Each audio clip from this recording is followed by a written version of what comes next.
Welcome to another episode of Social in Real Life. I'm Melanie, your host, and today I need you to grab your coffee and your tea because I'm going to tell you about the fails of hiring the wrong person. Okay, so last year I made a video that I was very burnt out because I was working a lot, not only with a 9-to-5, but the small business, and life happened. So I went gung-ho and I said, I can hire somebody. I need to hire somebody, so I'm going to hire somebody. But there was no preparation done prior to this process other than I was desperate and I needed to hire somebody, which, it could work if you find the right person. But there was a lot of red flags on my side and on the client, on the worker, because I was burnt out and I was needing help, right?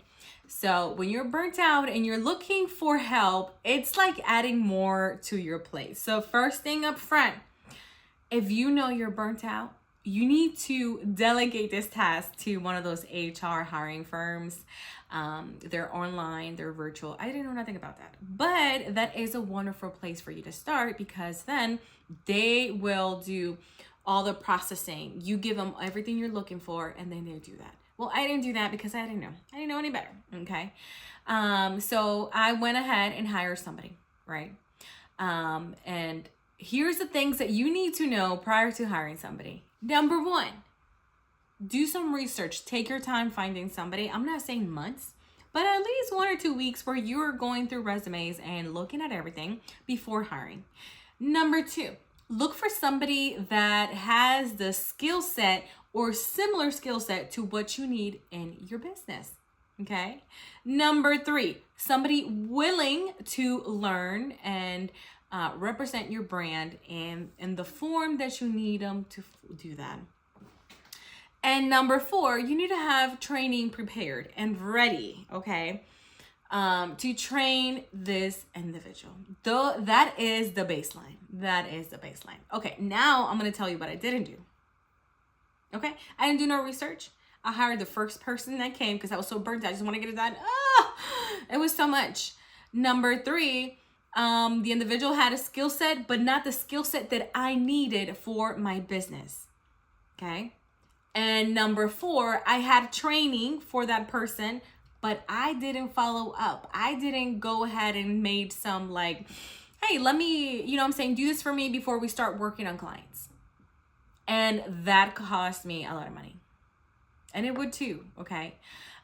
So number one, when we're hiring somebody, we need to know exactly what it is that they're going to be doing, right? Because you are the business, you are the individual assigned to the business, owner of the business, etc. And you need to know what everybody is doing in each of their roles because this is money, this is payroll that you're doing. So as you are going through that, and I went through that, I was just burnt out. But the work that I was burnt out with was not the work that I hired her for. So in my mind, I thought that if I can just give her this easy work that I already do on a daily, then I will have more time to do the work that is burning me out.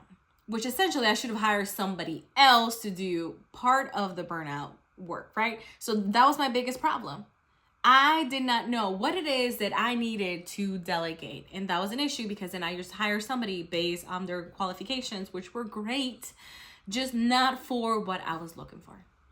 Number two, the person needs to be willing to want to learn about your business and kind of submerge themselves in your business so that they can represent the business. And I think that has to do a lot with, the different work that they've done, if they're interested in doing so, if they just want to get a job, etc. Okay, so I had a lot of issues with the worker not even being able to pronounce my business name, so that was very it was stressful. Because it was like, hey, this is my brand, you work for my brand, it's not, so that was a big thing. And then my biggest thing was the training. So when I gave her the explanation of the training, which was a lot of not Word document, but Google Docs with like step-by-step on how to do everything, videos and everything. She was done with it for like 3 days. And I'm just like, whoa, that's amazing. Girl, you so good. You know what I'm saying? That should have been a red flag, because it took me months to get through the training that and the systems that I use. And then and you're just ready. Like, I was like, oh my God, that's amazing. Fail. As the months went on, like, there was a lot of the questions that she would ask that were on the Google Doc, right?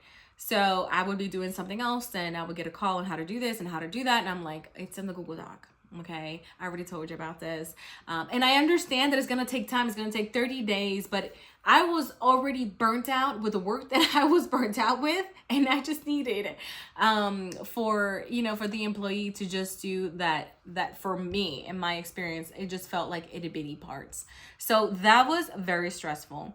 But at the end of the few months, I just started doing the work too. Cause I was like, okay, if you're calling for me, just copy and paste this, just do this, just do that, and it was just like a disservice to her, a disservice to my business. You know what I'm saying? Cause I could have if I would have been smart in delegating properly and identifying what it is that I needed, then I would have had the right person in my team.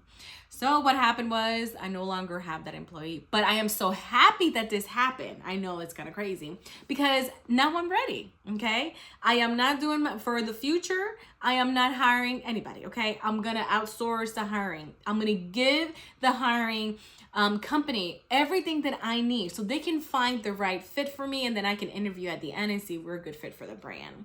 Number 2, my training is going to be on point. Okay. And we're going to be on this training for 2-3 weeks, 30 days if needed, because when I want to hire an employee, I want that employee to kind of run with it, right? Because I am busy doing other things plus family and life. And I want to be able to trust that the employee that knows the work that I provided for them and the training that I provided for them. So that means that I'm going to give smaller tasks, and I'm going to be like testing. Okay, let's do this, try this, so that we can have a better feedback and answer any questions. And then I feel confident, the person feels confident, and then the ball can roll. Okay. So that's going to be the biggest thing. Just having that robust training and onboarding process. So that means I can't wait to hire somebody when I'm burnt out, because I'm not going to have the means to be able to train somebody in my business. And then it's just going to put more stuff on my plate. You know what I'm saying? And that disservice to them, disservice to me and the company. So lesson for you. Yes, delegate. But before delegating, find the right fit. And if you're burnt out, find a delegation to find a delegation so that you can be able to find the right fit for your business, right? At this point, I am not hiring anybody. I am really preparing all of my standard operation procedures and all the training, because I wanted to be rock solid whenever I am willing to hire or delegate some of the work that I do. Right now, I am just working it and preparing so that whenever it's time for them to come, I'm gonna be like, I'm ready. Okay, you're not touching nothing until we do this. And it's also adding time in the schedule to train, because it takes time, it takes money, it takes the want to be able to train somebody, and for the person to want to learn. So those were my lessons. There were hard lessons, and I am glad that I got them done early. I want to say, no, not early, but I got them done already, because now I can, as I am working on the social and real life podcast and all my other small businesses, now I know what it is that I need, right? So that I can be prepared, and I'll be able to show with you and share with you the wins and failures, so that you can start thinking, if you need delegation, where to get it, and then how to train it so it does the work that you need it to do. As always, we're here to create content, strategy, help you stay motivated and consistent with your content. So if you're ready to create a strategy, or just want to learn more about how to hire somebody, please leave me a comment. Have you experienced this? Have you hired somebody? Do you need to hire somebody? Let me know in the comments. I would love to know where you at in your business so that we can share. You can follow me at Social Real Life Podcast. Please subscribe, or on social media at Intentional Services. I share share daily tips on Instagram and Facebook. And I just want to be able to connect with you and help you, small businesses, so that we can do better and get more in our business.